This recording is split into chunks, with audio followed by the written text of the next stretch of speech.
Hey folks, Jim here, aka Pal of the Dead. Welcome back to the channel and welcome to the latest issue of Warhammer Age of Sigmar Stormbringer magazine. Now, as per usual with all these videos, if you like them, hit that like button, subscribe to the channel if you haven't already, and of course, drop me a comment down below. I love hearing back from you guys. It goes a massive way to helping out the channel too. Now, this week we're on issue 22 of Stormbringer magazine, and before anybody mentions it, yeah, we're still waiting on issue 16. Hopefully it'll turn up in a week or two. Fingers crossed, who knows. Anyway, this week's issue is a paint issue. Now, they're not always very thrilling, however we do get some pretty decent colours out of it this week. First off, we get Avalanche Sunset, a nice dusky yellow colour. I do use this. We will be utilising it on things like the Iron Jaws and the Gloomspite Gits later on as well. I use this for painting Auric eyes, so you only need a little bit of it, but yeah, they're really good. I genuinely like the paint. It's a pretty good colour. The other paint we get is very different though. We get our first contrast paint. Now, if you've collected the other magazines, you will have noticed that we do not get contrast paints with any of those, and this is the first time we do. The first one we get is Griff Charger Grey. Griff Charger Grey is fairly handy. It's a bluey grey colour. I do use this myself already over things like some stonework on bases and stuff like that, because it gives it that weird blue hue to it over lighter greys and transitionally lighter greys. So it's very handy. Contrast paints are very handy in any way. They sit in recesses, they can change the complexion of a mini, and utilised over small areas are very handy to have. So that is a pretty good colour for us to get, and you know, I'm sure it will definitely come in handy for a lot of people. You can use them over metallics and it completely changes how the metallic works, and yeah, pretty good. So I'm genuinely quite happy that we've got that, because it's a good bit of kit, really. It's a good paint. Anyway, into the issue we go. First off, we're greeted by the Realm of Shadow. So of course, the Realm of Shadow being the land of Ulgu, so darkness shrouds the land. Fog chokes forests of twisting trees, and the wind whispers lies and half-truths into the ears of travellers. This is Ulgu, the Realm of Shadow. In this realm, the magic of deception and illusion holds sway. It takes a sharp mind to be aware of all the dangers one faces in Ulgu. So Ulgu is a realm of permanent darkness. There is no night or day here, only a shifting gloom that grows darker or lighter according to unfathomable magical processes. The Realm of Shadow is divided into 13 dominions. These are ruled over by the elven shadow gods, Malarian and Marathi. Countless kingdoms can be found in the gloom, from dens of Skaven assassins to stalwart cities of human pioneers to shadow temples where demons are worshipped as gods. So, Ulgu obviously being very magically potent, in the kind of form of deception, illusion and half-truths and such like, being the home of Marathi and Marathi Kane, and the Kaneite warriors. These are pretty interesting bits of the realm. So I do have a bit of a weird thing for the Kaneite warriors. The Daughters Kane are pretty damn cool. They look awesome and they have that nice look. And also Marathi is a brilliant mini to have. So I'm not going to lie, it's a genuinely super cool kit. So obviously Ulgu being the land of secrets and lies, obviously being, you know, shadow, it kind of revolves around shadowy type of thing. So you'd think conspiracies, you'd think obviously spying and such like. That's very prominent in Ulgu. Then we move on, we get Death in the Mortal Realms. So Death in the Mortal Realms is just as filled with strife and warfare as life. All mortal beings possess a soul. When their body is slain, this soul will often be dragged back into the same wars and conflicts that dogged them in life. Even the afterlives of the realm in the realm of death are racked with constant battle. So, while mortal life in the realms is fleeting, the journey of a soul can last eons. In the age of myth, every soul in the realms would end up in Shaiish, the realm of death. There it would inhabit an afterlife based on the individual's beliefs and their deeds in life. Now, death itself is a battleground. Many of the most heroic souls have been taken by Sigmar to make his Stormcast Eternals, who fight for all eternity. The Chaos Gods feast hungrily upon the souls brought to them through worship and sacrifice. Meanwhile, those souls that do make it to Shyish often find the underworlds twisted by war.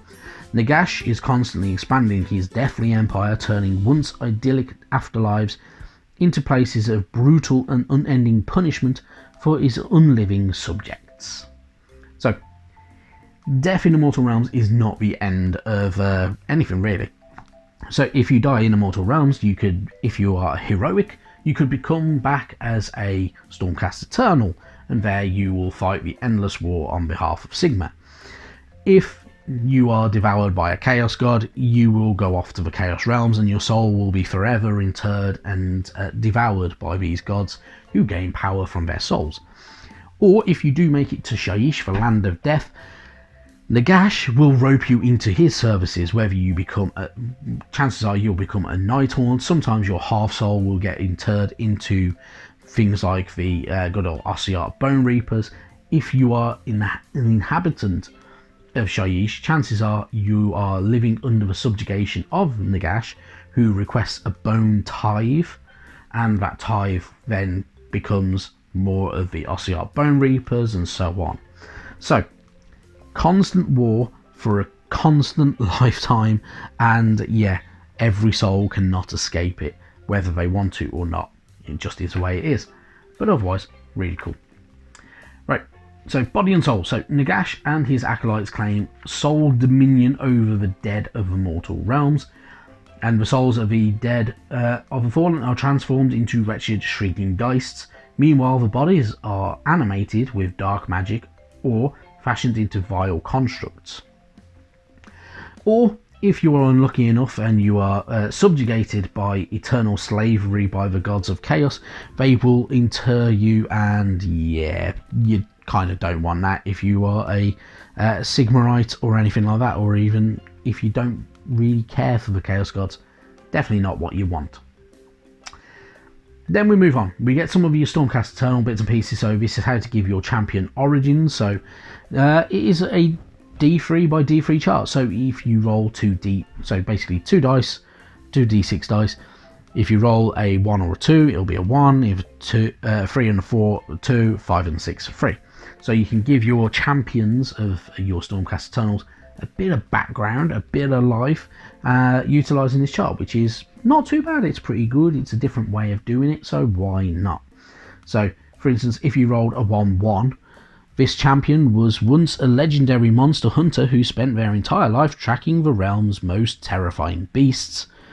Or you could be, during the Age of Chaos, this champion was a ruthless guerrilla who stopped at nothing to defend their people from chaos invaders.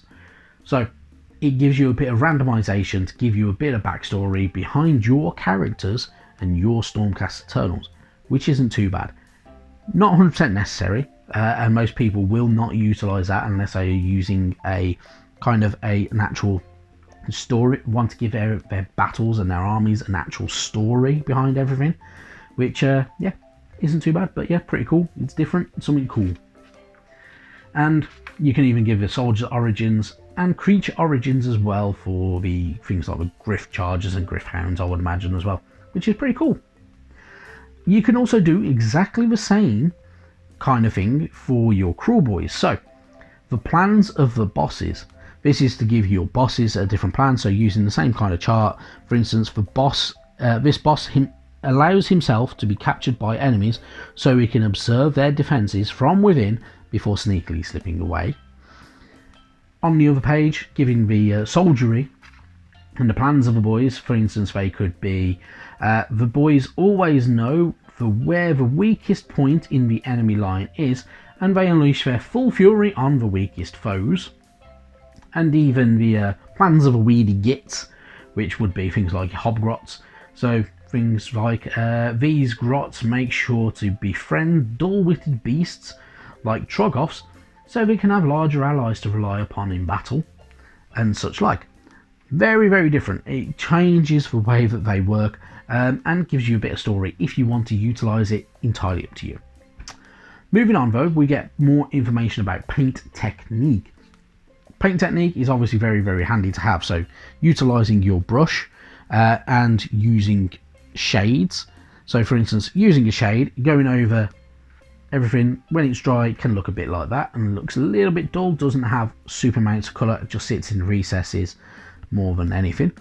Using contrast paint, so it can give a very, very, very changed kind of everything. So using a, for instance, Wraith Bone undercoat over Skeleton Horde makes everything look a little bit more bony and looks like a kind of a dirty kind of bone kind of colour. I utilise that, in all honesty. I do use a bit of Skeleton Horde over Wraith Bone to do bone, which is pretty cool. Obviously throughout these pages we're going to tell us loads of other bits and pieces, so utilising shade, so before using shade and then after using shade, it is entirely up to you if you utilise the same steps that these guys do. You can shade using different colours in different sections, it is entirely up to you though, how you want to go about doing it. I do recommend utilising shades because they're very, very handy to have, but otherwise really good. It's actually a really, really good technique and definitely worth having if you're new to the hobby. Utilising technique for this will work wonders and make your minis look absolutely gorgeous, and gives them a nice pop of colour over the things like the highlighted areas.